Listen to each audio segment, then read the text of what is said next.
Programme timeline सां गॾु आऊं आहियां असद मुमताज़। नाज़रीन, वॾे अरसे खां पोइ अॻूणे वज़ीर आज़म ऐं मुस्लिम लीग नून जे सरबराह मियां नवाज़ शरीफ़ जी press conference mainstream media ते ॾेखारी वई। हिन प्रेस कॉन्फ्रेंस में मियां नवाज़ शरीफ़ पैगाम कहिड़ो ॾिनो आहे ऐं मुल्की सियासत में हाणे मियां नवाज़ शरीफ़ वटि पता कहिड़ा आहिनि जो उहो इमरान ख़ान जी सियासत खे सुगो करे सघे। इमरान ख़ान जो प्लान कहिड़ो आहे, रावलपिंडी ऐं इस्लामाबाद छा था सोचे रहिया आहिनि, इन्हनि तमामु मौज़ुअनि ते तफ़सीली ॻाल्हाईंदासीं। हिन वक़्तु असांखे प्रोग्राम में जॉइन कयो आहे मुल्क जो नाले वारो तजनिगार ऐं कॉलमिस्ट सलमान आबिद साहब। हिन सां गॾु गॾु असांखे जॉइन कंदो मुल्क जो सीनियर सहाफ़ी जनाब मियां ताहिर साहब। सलमान आबिद साहब, आपसे प्रोग्राम का आगाज़ करते हैं। सर, सबसे पहले तो ये बताइए कि बड़े अरसे के बाद हमने मेन स्ट्रीम मीडिया पे मियां नवाज़ शरीफ की प्रेस कॉन्फ्रेंस देखी, इस पर मैसेज क्या था सर? देखिए, मैसेज तो उनके दो हैं।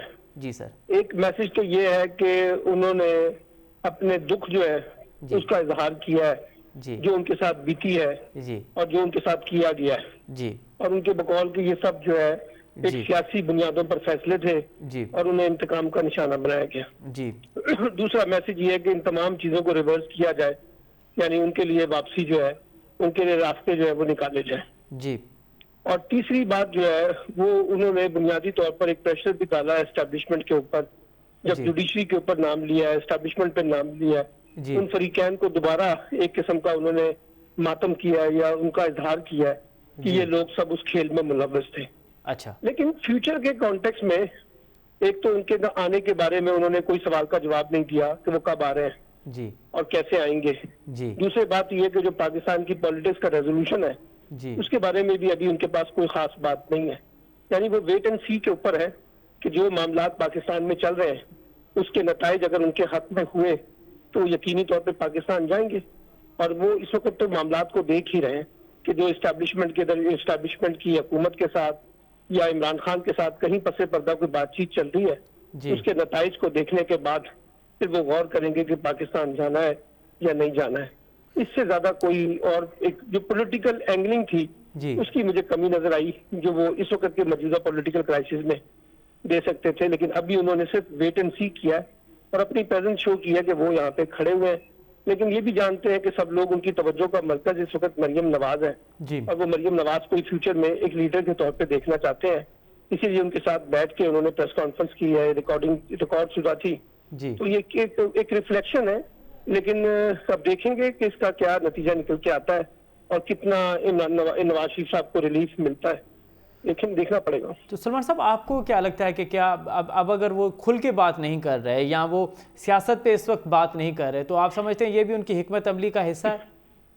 जी बिल्कुल, हिकमत अमली का हिस्सा है, क्योंकि कुछ लोग अभी हुकूमत के अंदर जो है, यानी उनके भाई शहबाज शरीफ जो है जी वो एस्टेब्लिशमेंट के साथ मिलकर ही तो हुकूमत कर रहे हैं। जी उनकी जो बड़ी ताकत है वो कोई अवामी मैंडेट थोड़ी है, वो एस्टेब्लिशमेंट की हमायत है, क्योंकि हुकूमत तो दो वोटों पर खड़ी है। जी जिस वक्त वो एक जमात को आगे पीछे कर देंगे एस्टेब्लिशमेंट, तो हुकूमत तो गिर जाएगी। जी एक तो उनको पता है कि इस वक्त जो है हुकूमत जो है वो शहबाज शरीफ साहब की है, तो मसलहत का काम करना पड़ रहा है। दूसरा ये कि 2023 के इंतखाबात के लिए वो रास्ता निकालना चाहते हैं, जी अपने लिए भी अपनी बेटी के लिए भी, इसलिए भी मसलहत का मुजाहरा फरमा रहे हैं। जी और कल आपने देखा होगा कि उनका ज्यादा जोर जो है वो जुडिशरी के ऊपर था, जी एस्टेब्लिशमेंट पे या फौज पे नहीं था। जी तो उसमें भी उन्होंने अभी हाथ हल्का रखा है और ज्यादातर दबाव जो है वो जुडिशरी पे डालने की कोशिश की है। लेकिन आप भी जानते हैं, मैं भी जानता हूँ, असल किरदार जो है वो जिनकी वजह से वो ये सब कुछ हुआ है जी उसके बारे में वो जुडिशरी को और एस्टेब्लिशमेंट को जिम्मेदार समझते हैं। पहले भी कहते रहे, कोई नई बात तो नहीं। जी। अरे सलमान अभी साहब, एक बात उन्होंने कंपैरिजन की जो हमने देखा, आपने भी सुना होगा कि वो उन्होंने अपने दौर का और इमरान खान साहब के दौर का उन्होंने कंपैरिजन किया कि मेरे दौर में महंगाई कितनी थी, इमरान खान अब जो महंगाई है वो उसका जिम्मेदार इमरान खान है, हमने IMF के साथ जो प्रोग्राम था वो खत्म कर दिया। कंपैरिजन करना है जी सर। तो फिर जनरल मुशर्रफ के दौर में चले जाते हैं, वहाँ महंगाई कम थी। उससे पहले जाना है तो मोहम्मद खान जिन्नियों के दौर में चले जाते हैं, महंगाई कम थी। एक बात। जी सर। दूसरी बात यह है कि देखिए, जिस वक्त इनकी हुकूमत गई थी 2017-18 में जी इलेक्शन से पहले, जी तो आपको याद होगा कि जब नई हुकूमत आई थी इमरान खान की, तो उस वक्त मुल्क माशी डिफॉल्ट के खतरे में था। और आपको याद है कि जनरल बाजवा और इमरान खान सऊदी अरब से, तुर्की से, मलेशिया से, कतर से और दुबई से मिलके जो है ना वो 3-4 अरब डॉलर इकट्ठे किए थे। जी अगर वो अरब पैसे ना मिलते तो मुल्क तो डिफॉल्ट हो जाना था उस वक्त। जी इसलिए अगर ये मुल्क तरक्की कर रहा था तो फिर वो ये मईशत इतनी बदहाल क्यों थी जब वो गए थे? जी ठीक है ना, वो इमरान खान ने आते ही तो नहीं बदहाल कर दी थी ना। जी इनकी तो हुकूमत में तरक्की होनी चाहिए थी, वो तरक्की तो हमें कहीं नजर नहीं आई। जी दूसरी बात यह है कि ये एक पुराना नैरेटिव है नवाज शरीफ साहब का कि मेरे दौर में मुल्क बड़ा तरक्की करके गया है। कितने हमने इंस्टीट्यूशन बना लिए, कितनी हमने अपने लिए IMF से जो अपनी डिपेंडेंसी है उसको कम किया, कितनी हमने अपनी माशी ग्रोथ को बढ़ाया। अभी भी देखिए ना, आज इसहाक डार साहब या जो हुकूमत इरादो-शुमार पेश कर रही है, मोडीज ने तो वो रिपोर्ट में मानने से इनकार कर दिया है और उन्होंने कहा है कि आपका GDP 2 से ज्यादा है ही नहीं। ठीक है ना, तो ये मेरा मतलब है कि ये बस एक मातम है सारी जिंदगी का। पहले वो पीपल्स पार्टी के खिलाफ गुस्सा निकालते थे कि जी मैं माशी तौर पर तरक्की कर रहा था, हमारी हुकूमत तरक्की कर रही थी, पीपल्स पार्टी ने हमें आके बर्बाद कर दिया। अब क्योंकि पीपल्स पार्टी में और PMLN में सियासी रोमांस है तो बर्बाद इमरान खान ने कर दिया। ये मैं कोई ये नहीं कह रहा कि इमरान खान का दौर माशी तौर पे बड़ा खुशहाल था, वहाँ पे भी वही चैलेंजेस थे, लेकिन ये जिस अंदाज से पेश करते हैं ना कि हम मुल्क को तरक्की की तरफ लेके जा रहे थे, तो वो हमने 2018 के शुरू में देख लिया था कि मुल्क कितना तरक्की कर रहा। अच्छा सलमान साहब, अब जरा आते हैं खान साहब पे। तो खान साहब ने आज भी इदारों को हिट किया है और एजेंसियों को हिट किया है कि क्या एजेंसियों का काम अब फिर फ़कत फ़ोन कॉल टेप करना रह गया है। तो ये जो खान साहब ने अब अपना टेम्पो बनाया है, खान साहब क्या करना चाहते हैं, क्या साबित करना चाहते हैं? देखिए खान साहब भी अभी भी जो है ना इस वक्त इंगेज है एस्टैब्लिशमेंट के साथ। अच्छा, उनका पसे पर्दा मामला चल रहे हैं।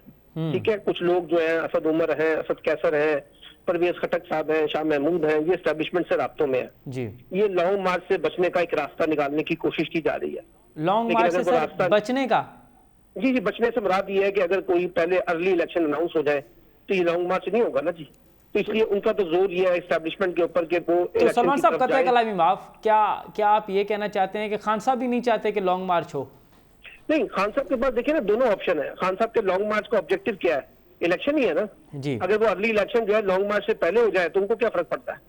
ठीक है ना। और अगर उनके मामलात एस्टैब्लिशमेंट से नहीं बनते और मामलात तय नहीं हो पाते और कोई इत्तेफाक राय नहीं होता तो फिर इमरान खान के पास सवाए लॉन्ग मार्च के ऑप्शन के तो बाकी कुछ नहीं बचेगा ना।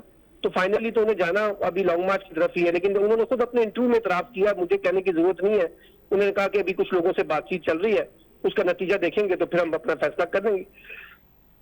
अरे सलमान साहब, ये वो भी राब्ते में जी, आप कह रहे हैं कि खान साहब एस्टेब्लिशमेंट के साथ अभी भी राब्ते में हैं और तो एस्टैब्लिशमेंट भी उनके साथ राब्ते में है। तो एस्टेब्लिशमेंट भी उनके साथ, एस्टैब्लिशमेंट भी उनके साथ राब्ते में। अच्छा, एस्टेब्लिशमेंट भी उनके साथ राब्ते में। तो लॉन्ग मार्च हो या ना हो या फिर अर्ली इलेक्शन हो, तो ये तमाम फैसले अब एस्टेब्लिशमेंट ने करने हैं, हुकूमत ने नहीं करने।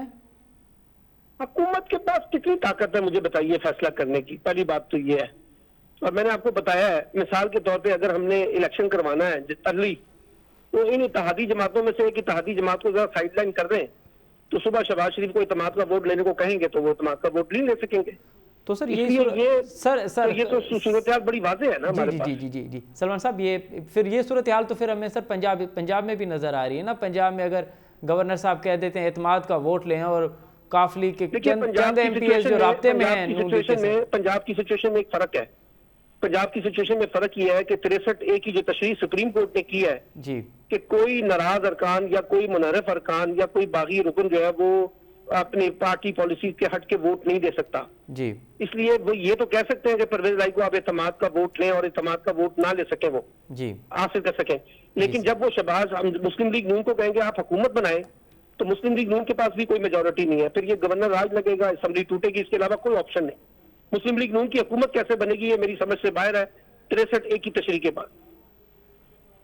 सही कह रहे हैं आप, ये जरा थोड़ा सा मुश्किल है, लेकिन नून लीग के कुछ हल्के इस बात पे पूरी उम्मीद है कि वो बना लेंगे। अब कैसे बनाएंगे ये तो वक्त ही बताएगा। सलमान साहब, ये बताइए कि परवेज इलाही साहब का जो लंदन यात्रा है उस पर भी बड़े सवाल उठ रहे हैं, क्या इनसाइड है सर? क्या परवेज इलाही साहब नवाज शरीफ के साथ कोई मुलाकात? समझ रहे हैं, देखिए जो लोग ये समझ रहे हैं ना कि परवेज इलाही में और मुस्लिम लीग नून में कोई नया सियासी रोमांस होगा जी, पहली बात तो तस्हीह कर ले, मुस्लिम लीग नून के पास परवेज इलाही को देने के लिए कुछ नहीं है। अच्छा, और मुस्लिम लीग नून कभी नहीं चाहेगी कि शरीफ खानदान से हट के कोई चीफ मिनिस्टर बने, और खास तौर पे परवेज इलाही जैसा बंदा जो बड़ा मजबूत किस्म का आदमी है। अच्छा, तो इसलिए परवेज इलाही को तो मुस्लिम लीग नून से कुछ नहीं मिलने वाला, पहली बात। अगर उनकी दाल गलेगी तो वो इमरान खान के साथ ही गल सकती है। दूसरी बात यह है कि परवेज इलाही तो इस वक्त फुल एंजॉय कर रहे हैं हुकूमत के अंदर। और उनका तोती बोल रहा है पंजाब के अंदर जो फैसले करना चाहते हैं अपने डिस्ट्रिक्टों को, अपने डिवीजनों को भी वो बकायदा हर चीज करते जा रहे हैं, तरक्कियां करते जा रहे हैं, तो वो तो बहुत इंजॉय कर रहे हैं इस इमरान खान की हुकूमत के साथ। उनको मसला क्या है? और दूसरी बात ये भी देखने की जरूरत है कि मुस्लिम लीग काफ जो है ना, वो बहरहाल इस वक्त चौधरी परवेज लाई साहब है, चौधरी शुजात साहब तो बीमार है बेचारे, उनकी तो सेहत भी इस बात की इजाजत नहीं देती। अलबत्ता मोहम्मद सलाही में और सालिक हुसैन में जरा थोड़े से इख्तलाफात काफी गहरे हैं, उनकी वजह से कुछ मसले मसाइल मुस्लिम लीग काफ को देखने पड़ रहे हैं। जो लोग ये नक्शा निकालने की कोशिश कर रहे हैं ना कि शायद कोई मुस्लिम लीग नून का और परवेज इलाही का कोई नया रोमांस होगा, वो एक ही सूरत में हो सकता है बस, कि मुस्लिम लीग नून जो है वो परवेज इलाही को आइंदा के लिए चीफ मिनिस्टर तस्लीम कर दे, इसके अलावा कोई ऑप्शन नहीं हो। बहुत बहुत शुक्रिया सलमान आबिद साहब, आपने बड़े तफसीली तौर पे हमें मुल्क की पॉलिटिक्स पे मियाँ नवाज शरीफ की प्रेस कॉन्फ्रेंस के हवाले से और पंजाब की जो सूरत हाल है उन खां आगाह कयो। मां चवणु त मियाँ नवाज शरीफ वटि हिन वक़्तु अञा उहो हिकु सियासी ॻाल्हि न पियो करे, या हुन पंहिंजी प्रेस कॉन्फ्रेंस जॾहिं पंहिंजी माज़ी में ई रखी आहे त उनजो बुनियादी सबबु इहो आहे त हू हिन वक़्तु बि ॾिसे थो पियो त एस्टेब्लिशमेंट ऐं इमरान खान जे विच में जेके ॻाल्हियूं हलनि थियूं पियूं उहे उनजो नतीजो कहिड़ो थो अचे, या नवाज़ शरीफ या नून लीग सां जेके एस्टेब्लिशमेंट जूं ॻाल्हियूं अचनि थियूं पियूं उन जे वेट में आहे, ऐं जीअं ई उनजी का सूरत हाल वाज़े थींदी त पोइ हू पंहिंजा फ़ैसिला करे सघंदो ऐं हू पंहिंजा पता जेको आहे वो पंहिंजो वाज़े कंदो। मियाँ ताहिर साहब का तवज्जो वठंदासीं। मियाँ साहब, आप मुझे सुन पा रहे हैं? मेरी आवाज़ आप तक आ रही है?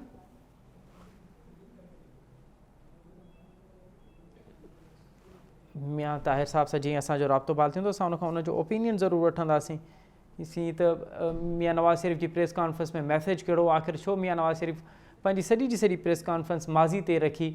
छा ईंदड़ कुझु प्रेस कॉन्फ्रेंस में मियाँ नवाज़ शरीफ अञा खुली ॻाल्हाईंदो, या हाणे मरियम नवाज़ खे ॻाल्हाइणो आहे? हिन मौज़ुअनि ते मियाँ ताहिर साहब खां असां राय वठंदासीं। जीअं असांजो उन सां राब्तो बहाल थींदो त असां उनखां उनजो ओपिनियन ज़रूरु वठंदासीं। वॾे अरसे खां पोइ मियाँ Nawaz Sharif main stream media ते उनजी प्रेस कॉन्फ्रेंस ॾेखारी वई। हाणे इहो बि वक़्त जो अजीब फ़ैसिलो हो त जॾहिं हू वज़ीर आज़म तां लथो ऐं पोइ मुसलसल उनजी प्रेस कॉन्फ्रेंस ते पाबंदियूं हुयूं, ऐं हिकु वक़्तु त अहिड़ो बि आयो जॾहिं शाहिद खाकान अब्बासी वज़ीर आज़म हुयो ऐं उन नवाज़ शरीफ जे हक़ में प्रेस कॉन्फ्रेंस कई, त उन वक़्तु बि उहा प्रेस कॉन्फ्रेंस खे जेको आहे उहा प्रेस कॉन्फ्रेंस नशर न कई वई। मियाँ ताहिर साहब सां असांजो राब्तो बहाल थियो है। मियाँ साहब, प्रोग्राम में खुश आमदीद। मियाँ साहब, सबसे पहले तो ये बताइए कि मैसेज क्या था मियाँ नवाज शरीफ की प्रेस कॉन्फ्रेंस पे? मियाँ नवाज शरीफ बेसिकली देखें, अगर कहा जाए कि गुजरांवाला वाला मैसेज दे रहे थे तो कुछ गलत नहीं है। अच्छा। और उन्होंने वही वाली बातें दोहराई हैं, सिर्फ ये है कि इस दफा नाम नहीं लिए, लेकिन ये है कि डिटेल में उन्होंने वो सब कुछ बता दिया जो उनके साथ हुआ, और जो किया जिसने किया वो तो अब मेरा ख्याल है कि वो नाम ले चुके हैं और इमरान खान उससे ज्यादा उनका नाम ले रहे हैं, तो वो अपने पुराने बयानिए पे मौजूद हैं, कायम है। तो ये है मैसेज उनका बेसिकली। तो बॉडी लैंग्वेज में कोई फर्क नहीं था सर? पहले जो बयान दिए जाते थे, मीडिया से बातचीत होती थी, और अब आपको कोई फर्क नजर नहीं आया? नहीं, फर्क अब ये है कि वो थोड़ा कूल एंड कॉन्फिडेंट है जी। उस वक्त थोड़े जाहिर है कि कॉन्फिडेंट तो थे, लेकिन थोड़ी परेशानी भी नजर आती थी। अब जरा कूल है और उनको पता है कि चीजें अब कुछ बहुत सी ठीक हो रही हैं और वो कर भी लेंगे, तो इसलिए अब आप कह सकते हैं कि अच्छा मियां साहब, ये सलमान आबिद साहब का ये ख्याल है कि मियां नवाज शरीफ साहब वेट एंड वॉच में हैं कि एस्टेब्लिशमेंट के साथ पसे पर्दा जो इमरान खान की बातें हो रही हैं उनका जो नतीजा आएगा उसके बाद मियां साहब अपनी कुछ हिकमत अमली बना पाएंगे, क्या ऐसा ही है? इमरान खान के जो भी कर रहे हैं उसका क्या नतीजा आएगा? इमरान खान तो ये कह रहे हैं कि मुझे लेके आए, तो क्या वो ले आएंगे? तो वो उनका तो बड़ा सीधा सीधा है। इमरान खान तो बड़ा दो टोक बात कर रहे हैं ना।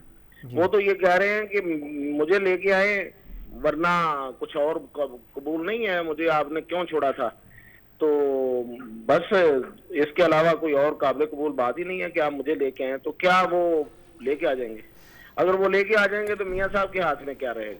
तो मेरा नहीं ख्याल कि मियां साहब कोई किसी चीज का या उस इमरान खान की किसी जो मुहिम उन्होंने शुरू की हुई है उसके नतीजे का वो इंतजार कर रहे हैं। मियां साहब की अपनी सियासत है और वो अपने हिसाब से ही सारी चीजें चल रहे हैं। ठीक है। अच्छा मियां साहब, ये जो इमरान खान साहब ने टेम्पो बना लिया है इदारों को हिट करने का, इमरान खान क्या साबित करना चाहते हैं? देखिए, अदारों को हिट करना और अदारों के जो किरदार के खिलाफ बात करना, ये फर्क है। मैं समझता हूं कि इसमें हमें फर्क को समझ के आगे चलना चाहिए। और मैं जाती तौर पे, और जो आप भी थोड़ा जानते हैं, जो लोग जानते हैं कि सियासत में फौज के किरदार के बहुत ही खिलाफ हूं और बहुत आगे तक खिलाफ हूं। लेकिन ये इमरान खान को इस चीज के खिलाफ नहीं है, लोगों को समझने की जरूरत है। वो ये थोड़ा कह रहे हैं कि अदारे सियासत में ना आए, वो तो कह रहे हैं आए। वो कह रहे हैं कि आए, दूर क्यों हो गए भाई, आओ मुझे लेके आओ, पहले मुझे लेके आए थे, आप दोबारा मुझे लेके आओ। तो वो कह रहे हैं कि इदारों को जो चाहे वो करें, लेकिन उसके साथ साथ मुझे भी अकोमोडेट करें, मुझे ही लेके आए, मुझे ही लेके आए, बाकी इदारों ने जो करना है वो करना है। बहुत शुक्रिया, आप रहें, आप जो मर्जी करें। बहुत बहुत शुक्रिया। होगा वो जानवर होगा, यानी कि जो मेरे साथ नहीं वो जानवर। बिल्कुल बिल्कुल सही कह रहे हैं आप। बहुत नवाज शरीफ कहता है, फर्क ये है कि मियां नवाज शरीफ कहता है कि आप लोगों का काम नहीं है ये, आप पीछे हट जाएंगे, हमारा काम। बहुत वो कहते हैं कि नहीं, आप लोग रहें इधर ही, लेकिन रहे मेरे साथ। ये फर्क। ठीक है, बहुत बहुत शुक्रिया, बहुत शुक्रिया मियां ताहिर साहब, सलमान आबिद साहब, आप दोनों मौजूद शख्सियात का बहुत शुक्रिया।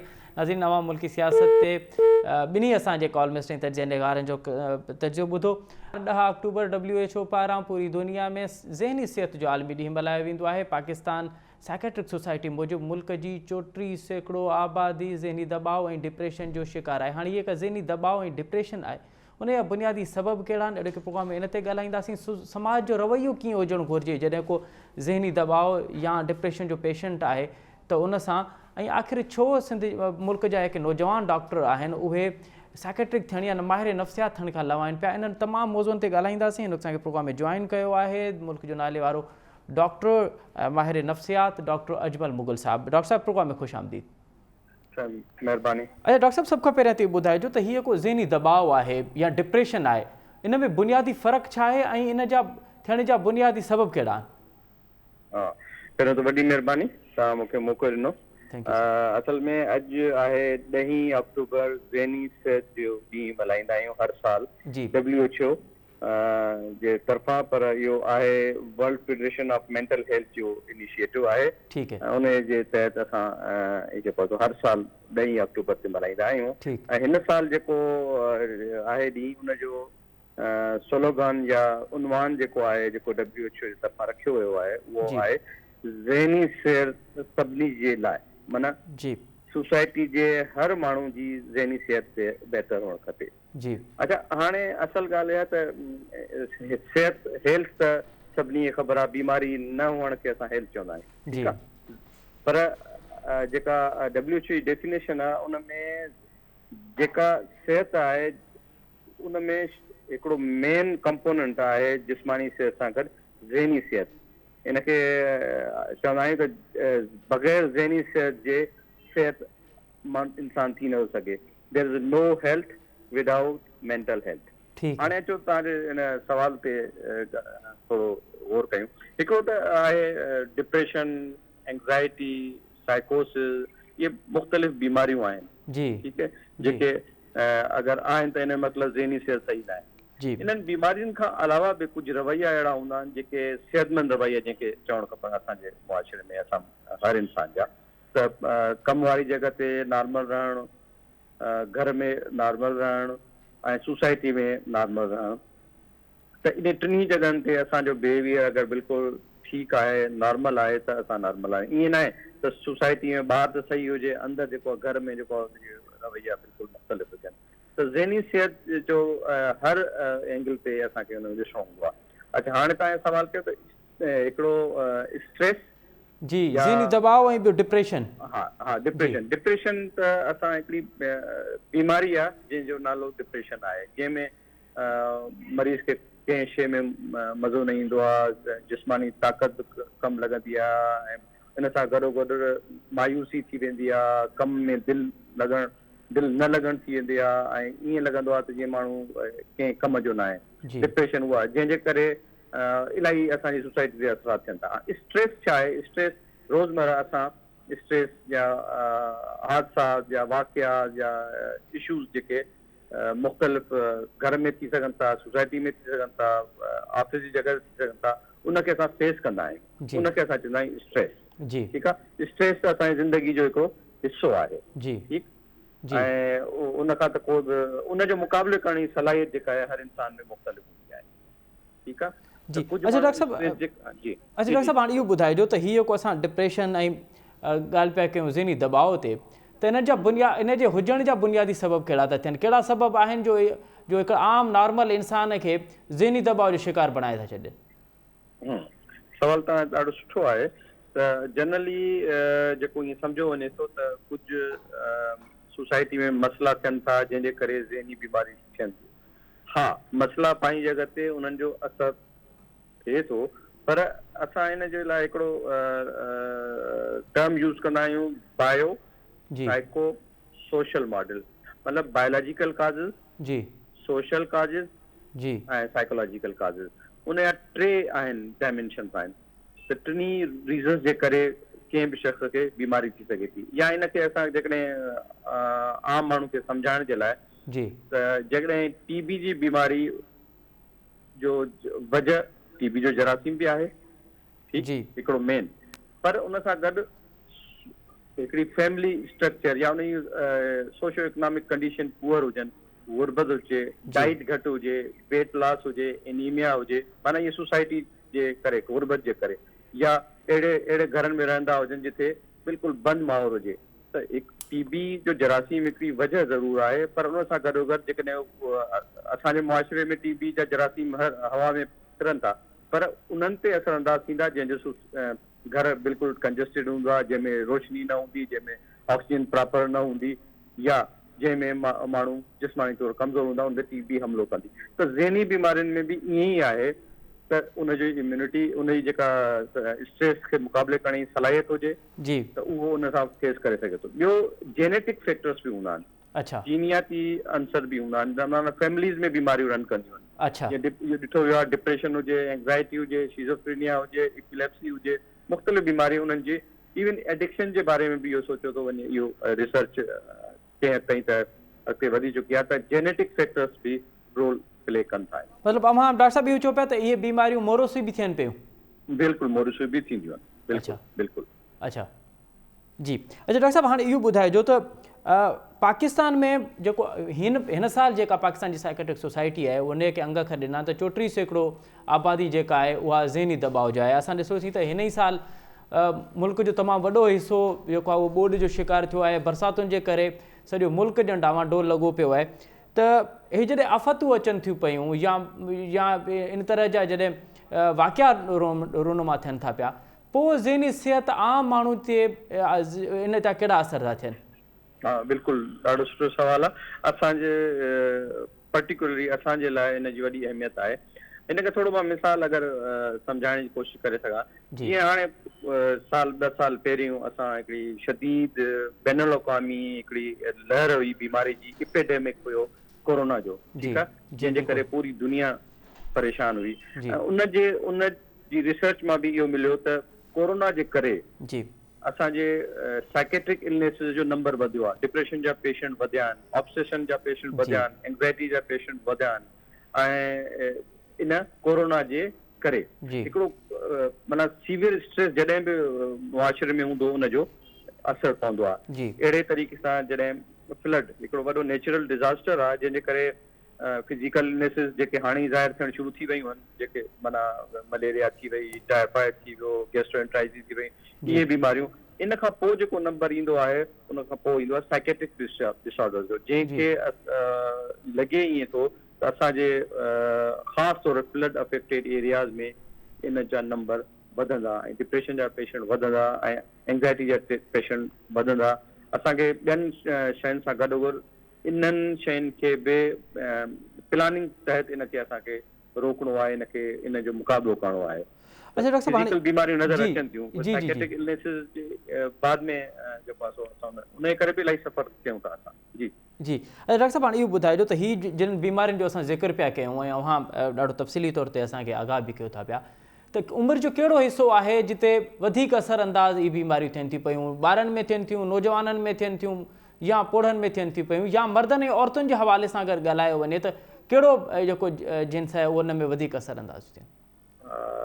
इहो ये ज़हनी बीमारियूं हर एज जे हिसाब सां मुख़्तलिफ़ ज़रूर आहिनि, पर ईअं नथो चई सघे त कंहिं ख़ासि जेको आहे सो ॿारनि में बि ईंदियूं आहिनि, जवाननि में बि थींदियूं आहिनि, ओल्ड एज में बि थींदियूं आहिनि। हर पंहिंजे एज ग्रुप जूं अलॻि अलॻि बीमारियूं आहिनि। जीअं डिप्रेशन ओल्ड एज में बि थींदो आहे, डिप्रेशन यंग एज में बि थींदो आहे, इवन ॿारनि में बि डिप्रेशन ॾिठो वियो आहे। तो बाक़ी इहो आहे त जेकॾहिं असां हुन ते ॻाल्हायूं जे ख़ुदकशी जा जेके अॼुकल्ह असां वटि केसिस इलाही थियनि पिया, उहे जेके आहिनि ख़ासि तौर यंग एडोलिसेंट एज में सीवियर डिप्रेशन में उन्हनि माण्हुनि में जेके वधीक एनर्जेटिक हूंदा आहिनि, डिप्रेशन जे करे उहे पंहिंजी ख़ुदकशी करे बि वठंदा आहिनि, उन में कामयाब बि थी वेंदा आहिनि। पर इहो चवणु रेशियो वाइज़ सेम मेल या फीमेल में कोई एॾो ख़ासि फ़र्क़ु न आहे। बहरहाल कुझु रीजन्स में इहो ॾिठो वियो आहे त फीमेल्स में वधीक आहे। असांजे पार्ट में बि इहो आहे त जीअं त स्ट्रेसिस वधीक असांजी औरतुनि में वधीक आहे, त उन्हनि में थोरो नंबर वधीक आहे। अच्छा डॉक्टर साहब, हाणे इहो ॿुधाइजो त अव्हां सोसाइटी जी ॻाल्हि कई, अव्हां ख़ुदकुशी जी ॻाल्हि कई आहे, त पोइ ख़ुदकुशी जॾहिं हिकिड़ो आम माण्हू जॾहिं करे थो पियो त उनखां पहिरियां उन जूं के अलामतूं ज़ाहिर थियनि थियूं पियूं? बिल्कुलु बिल्कुलु, इहो असांखे बिल्कुलु सीरियसली सोचणो पवंदो। त असां बिल्कुलु पेशेंट ॾिठा बि आहिनि, ॾिसंदा रहूं था 20-25 साल खां। जेको बि ख़ुदकुशी कंदो आहे, जेको बि, उहो सभ खां पहिरियों कंहिं न कंहिं शख़्स सां जेको उनजो एतमाद वारो हूंदो आहे, फैमिली जे दोस्त सां या कंहिं इवन डॉक्टर सां, कॾहिं साइकेट्रिस्ट सां शेयर ज़रूरु कंदो आहे। मरण जी ख़्वाहिश जो कंहिं न कंहिं तरीक़े सां इंफॉर्म ज़रूरु कंदो आहे। उहा उनखे असां चवंदा आहियूं किराए फॉर हेल्प। असल में उनजे सबकॉन्शियस में हूंदी आहे त मां बची वञा, मूंखे कंहिं तरफ़ां मदद मिले। त इहो अगरि जेकॾहिं असां इन्हनि शयुनि खे आइडेंटिफाई कयूं था त असां काफ़ी हद ताईं ख़ुदकशी जे केसिस खे घटाए सघूं था। अच्छा डॉक्टर साहब, हाणे अचूं था भला समाज जे रवैयनि ते, जॾहिं को ज़हनी दबाव जो शिकार थिए थो पियो या वरी अव्हां जॾहिं ख़ुदकुशी जी ॻाल्हि कयो था पिया, त पोइ समाज जो रवैयो उन शख़्स सां कहिड़ो हुजणु घुरिजे? छा समाज जे रवैयनि जे करे ईअं इहा हक़ीक़त न आहे त समाज जे रवैयनि जे करे इहो सभु कुझु थिए थो पियो जंहिंजो असां ज़िक्र कयूं था पिया, ज़हनी दबाव या माण्हू ख़ुदकुशी करण ते मजबूर थो थिए? त आम माण्हू जेको अवेयर आहे उनखे मरीज़ सां रवैयो कहिड़ो रखणु घुरिजे? हा, सो जेकॾहिं असां इनखे थोरो ॿिए एंगल सां ॾिसूं त असां वटि स्टिग्मा आहे नफ़्सियाती बीमारियुनि जे बारे में, त जंहिंखे बीमारी थिए थी या जंहिंखे वञणु खपे थो पंहिंजे मुआलिजे लाइ डॉक्टर, या अगरि डॉक्टर रेफर करे थो साइकेट्रिस्ट लाइ, त इन में इलाही जेको स्टिग्मा जे करे ॾाढी चरियो थी वियो आहे त माण्हू पहुचनि कोन था। जेकॾहिं हुनखे डिप्रेशन शुरू थिए थो त उहो अगरि कंहिंखां ॻाल्हाए थो, अड़े न सोच यार, कुझु कोन थींदो, कहिड़ो मसइलो आहे यार, डॉक्टर छा कंदो, कुझु थी वञे।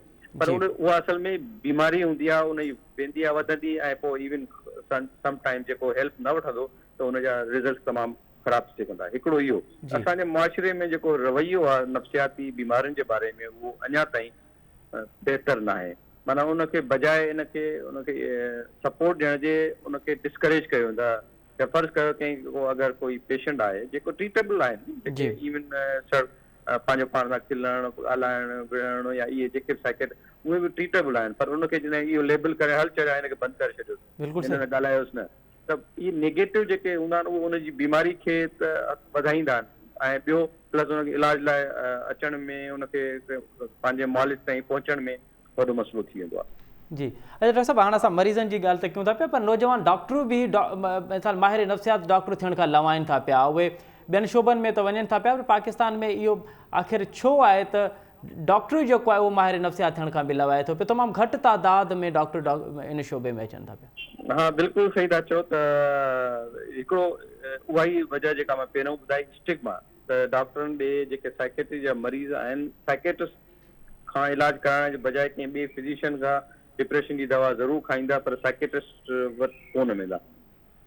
त जनरली इहो आहे त बसि साइकेट्रिस्ट जेको आहे उहो चेहरनि जो डॉक्टर पाण चेहरो थी वेंदो आहे। हिकिड़ो इहे अजीब क़िस्म जो जेके मिथ्स आहिनि जेके असांजी सोसाइटी में आहिनि, शायदि इन जे करे बि आहे। ॿियो हिकिड़ो सोशो इकोनॉमिक रीज़न बि थी सघनि था त जीअं सर्जन ठीकु ठाक कमाए थो या फिजिशियन ठीकु ठाक कमाए थो, साइकेट्रिस्ट वटि पेशेंट एतिरा कोन हूंदा आहिनि, शायदि इकोनॉमिकल फैक्टर्स बि हुजनि था, हिन में एॾो टाइम लॻंदो आहे, वधीक महिनत करणी पवंदी आहे, त मे बि इहे रीज़न हुजनि। पर ओवरऑल असां वटि नंबर ऑफ साइकेट्रिस्ट जेतिरी असांजी ज़रूरत आहे ओतिरा न आहिनि।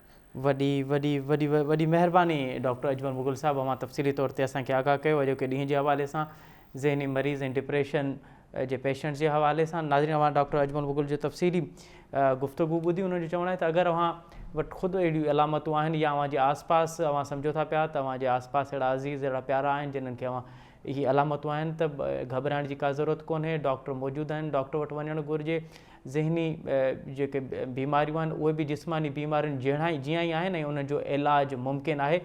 ऐं अगरि अवां सम्झो था पिया त हिकिड़ो अहिड़ो माण्हू जेको डिप्रेशन जो शिकार आहे ऐं उहो आइसोलेट थींदो पियो वञे, त पोइ इहो अव्हां ते इंसानी फ़र्ज़ु बि लागू थो थिए त अव्हां खे कोशिशि करियो त उनखे उन आइसोलेशन मां कढो। हिते प्रोग्राम जो वक़्तु पंहिंजी पुॼाणी थो पहुचे। असद मुमताज़ रिटके ॾींदा इजाज़त, सदाईं गॾु।